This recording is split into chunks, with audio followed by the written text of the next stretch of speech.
I had always heard that most Arab men are extremely wealthy and pleasure-seeking. Then, in this age of social media, I saw countless videos of Arab men dancing with women, seemingly abandoning their culture, their religion, choosing a completely different path.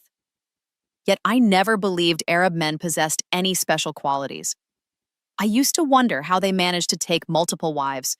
How could one man marry four women at once, keep them all happy and content, provide for them? Sure, one can pay for their upkeep with wealth, but to give each of them time and attention, that seemed impossible to me, especially since I live in Pakistan, where even a man's sole wife often feels neglected. It all felt so foreign until Jahangir entered my life. He was my husband's cousin.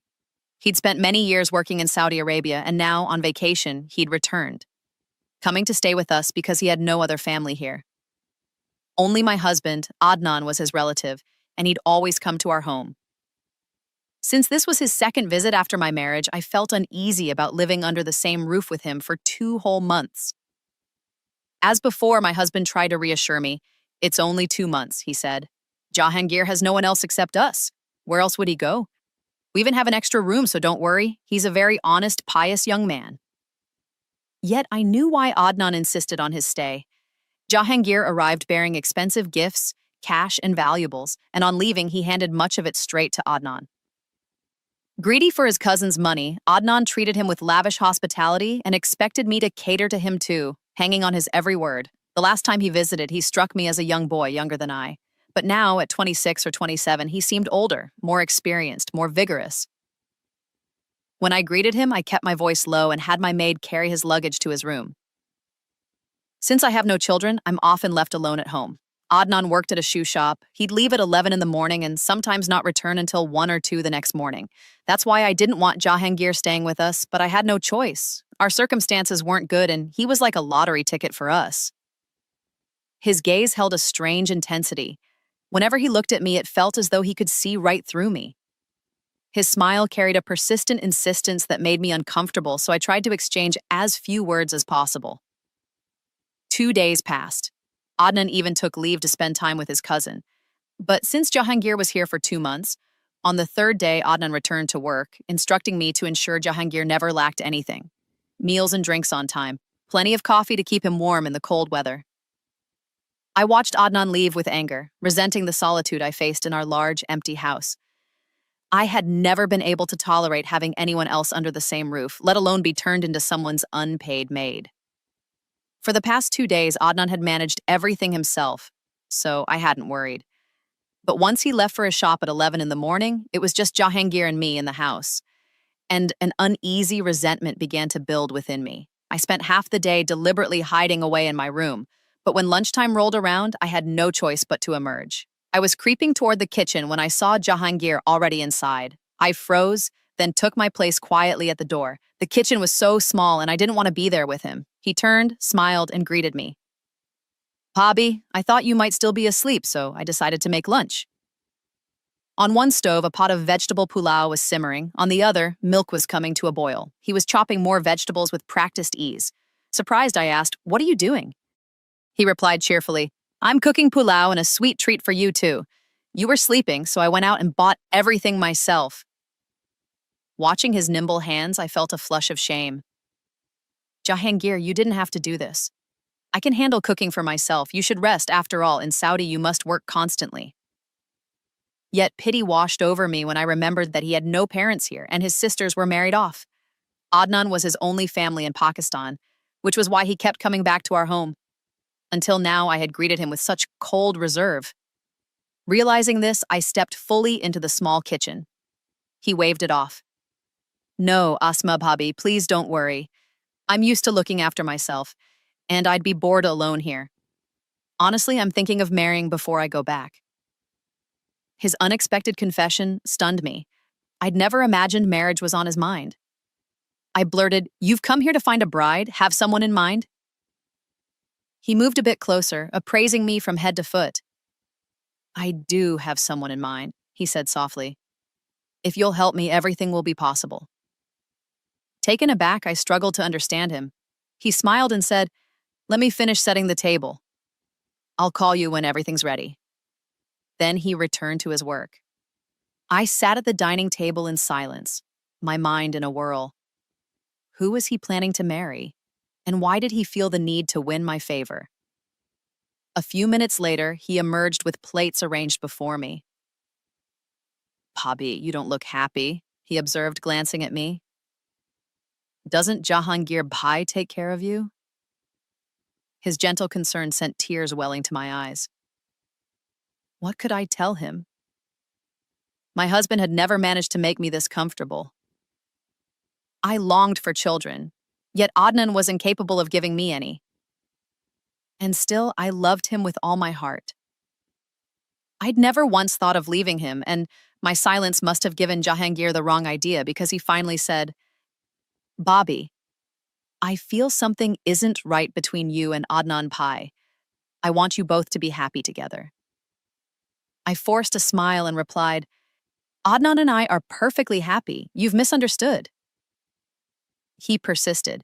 If that's so, why was Adnan pacing outside the bedroom all night? At first I thought maybe you two had quarreled, but then he seemed perfectly normal. Like this happens often.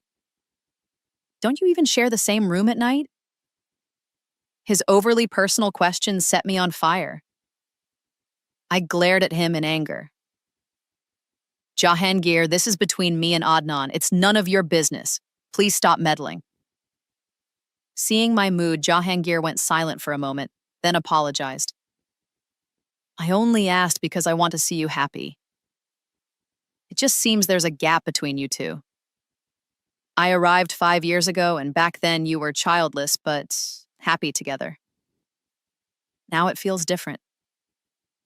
His words pained me. I looked at him and said, when a couple remains childless for 5 long years, their joy slowly drains away. Adnan can't give me the attention I need, and above all, I have no children. Whenever I ask him to spend time with me, he complains his health won't allow it. He works from 11 in the morning until 1 at night. After that, it's nearly impossible for him to be with me. I hadn't meant to confess so openly, but there was no one else I could share this with. No one in my life I trusted enough to reveal such private sorrow.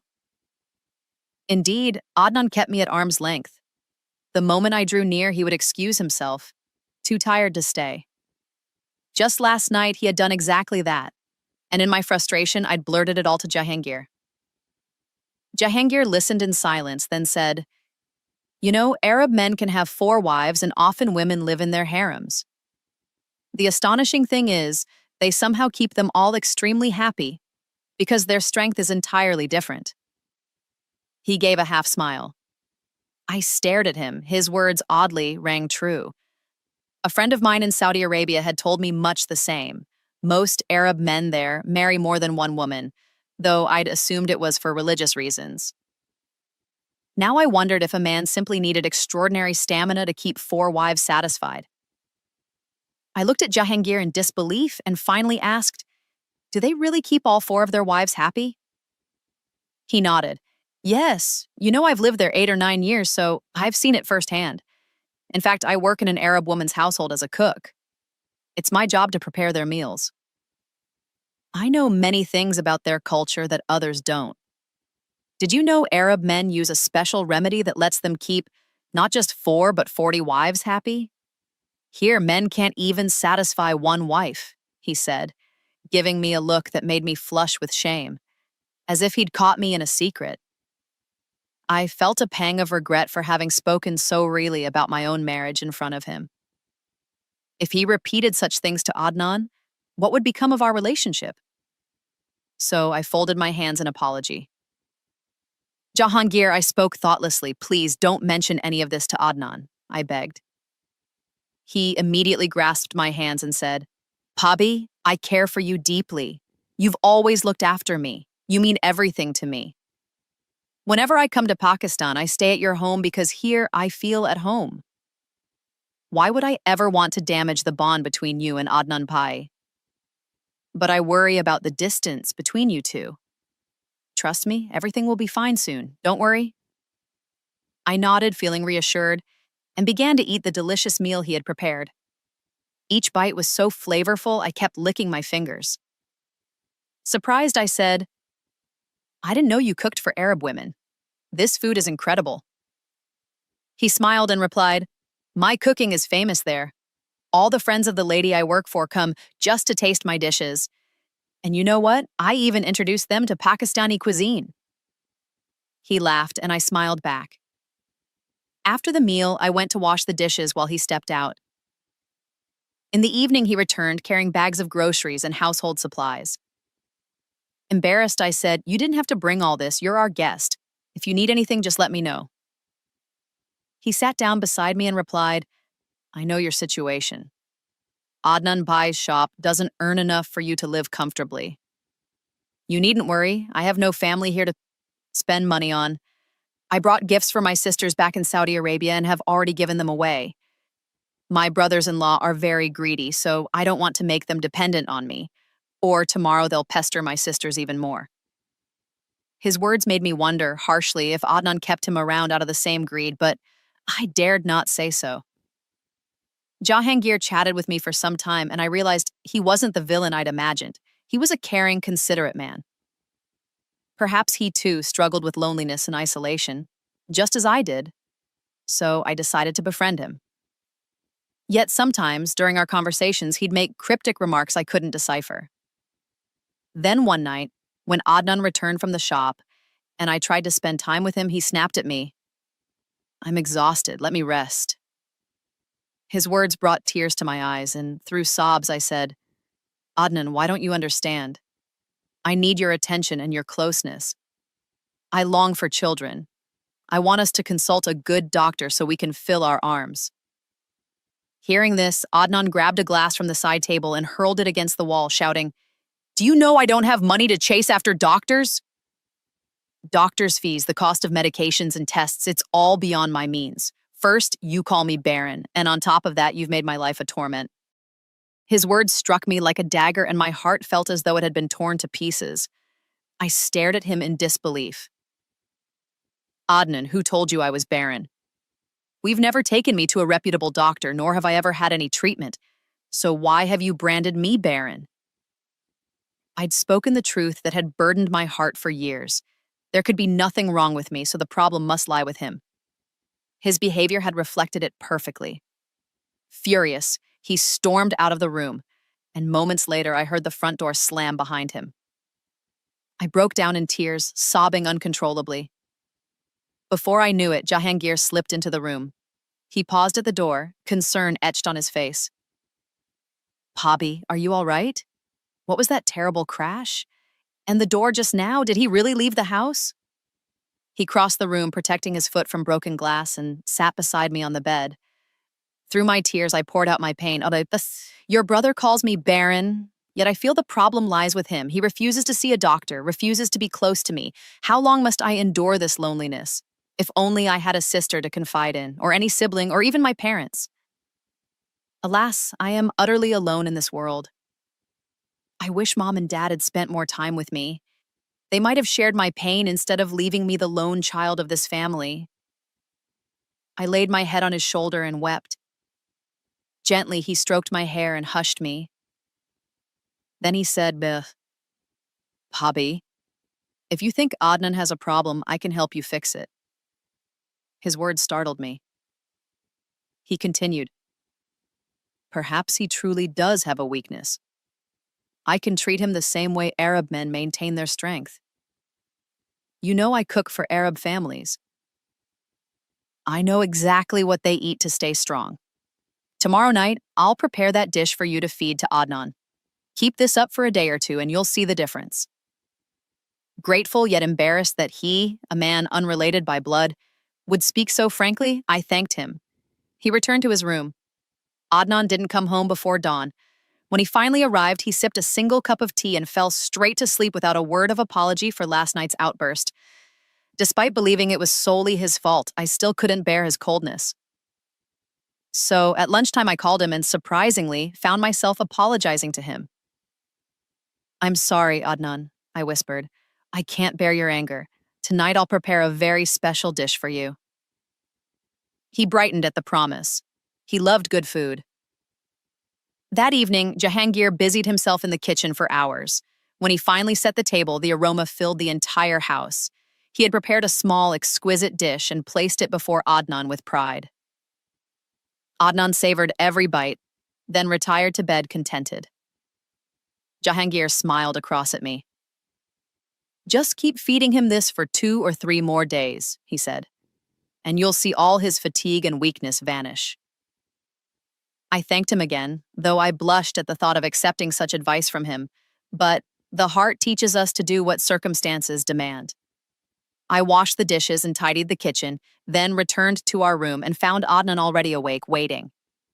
That evening, as I washed the last of the dishes and stepped back into our bedroom, I found Adnan sitting up in bed, a look of relief and gratitude on his face. "Where did you disappear to all this time, Asma?" he asked, his voice soft with exhaustion and apology. "I've been waiting for you. Tonight's meal was incredible. Come, sit beside me." When I climbed in next to him, he pulled me close, pressing a gentle kiss to my hands. "Thank you for this dinner," he whispered. "I'm sorry for how I've treated you. My fatigue sometimes erupts into anger, but I never meant to hurt you. I know I was wrong, and I promise you, Asma, that I'll do better." His words, so sincere and tender, brought tears to my eyes. It was the first time in many months that I truly believed he understood my pain. We held each other in the quiet dark, sharing a moment of forgiveness that felt as precious as redemption itself. Yet even as we drifted into contented sleep, I could not shake the sense that a larger miracle was at work. Thanks to Jahangir's guidance, Adnan's strength had returned in ways I scarcely dared to hope. The next morning, after Adnan left for the shop at 11, I sought out Jahangir to thank him properly. He was already at the kitchen counter reviewing his notes on spices and cooking times. With a warm grin, he opened the freezer and produced a vacuum-sealed package. "Here," he said, laying it before me. "Camel meat, the finest cut. I brought it from the souk. Tonight, I'll show you how to prepare our special strength-restoring dish." I watched as he crushed black peppercorns in a mortar, the aroma sharp and exhilarating. He added cumin, coriander seeds, and a hint of cinnamon to the pepper, then massaged the spice blend lovingly into the meat. A swirl of clarified butter hissed in the pan as he seared the pieces until they glowed with a rich, caramelized crust. Then he covered them with a tight lid and lowered the heat for a slow, fragrant braise. "It must cook on low for hours," he explained. "That is when all the flavors marry together, and it becomes not only delicious, but twice as nourishing." I nodded, absorbing every detail. For days I had watched Adnan's posture straighten, his skin regain color, his smile return. And I knew that this simple culinary ritual was healing more than his body.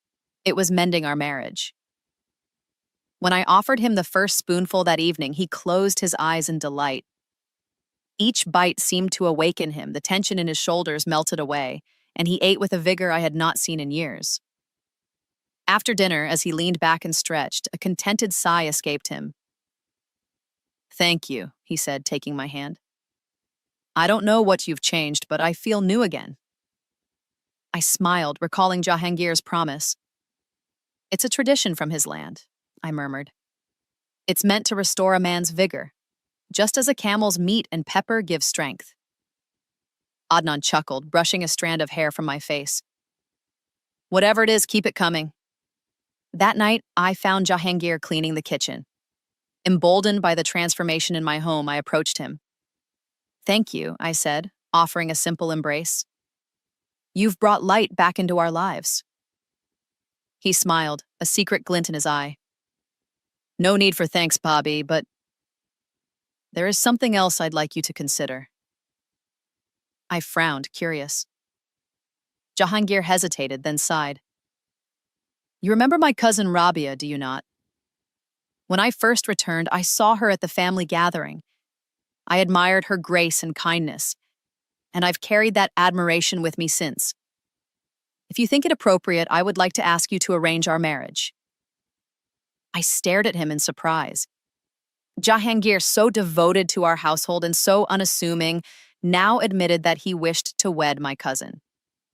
For a moment, I felt startled. Hadn't I assumed his attentions were aimed only at helping Adnan and me? Yet as I looked into his earnest eyes, I realized that this man who had come alone to our door deserved companionship just as much as any other soul. "I would be honored," I said softly. Rabia is good and kind, and I know she will make you happy. A month later, with my help, Jahangir approached my uncle. The match was quickly approved, and in the span of 4 weeks, Jahangir and Rabia were married in a joyous ceremony surrounded by family. The house was draped in colorful fabrics, and the scent of jasmine wafted through the air as villagers and cousins alike danced beneath February's clear sky. During that same month, I had kept Adnan nourished with Jahangir's teaching. Each evening brought a renewed spark to his step and laughter to his lips. He began to share his days with me again, recounting small triumphs at the shop, offering to help with the children he hoped one day we would have together. Slowly, under the gentle alchemy of spices and affection, our dormant love blossomed once more. Shortly after Jahangir departed for Saudi Arabia with his new wife, I felt a flutter in my own body. A simple doctor's visit confirmed I was with child. I wept tears of wonder and joy. The very hope I had feared lost was now my greatest blessing. Adnan held me in his arms and said, "See how life rewards patience and kindness?" I whispered in his ear, "And we owe it all to our cousin Jahangir, who taught us that true strength lies in compassion. Whether through a humble dish of peppered meat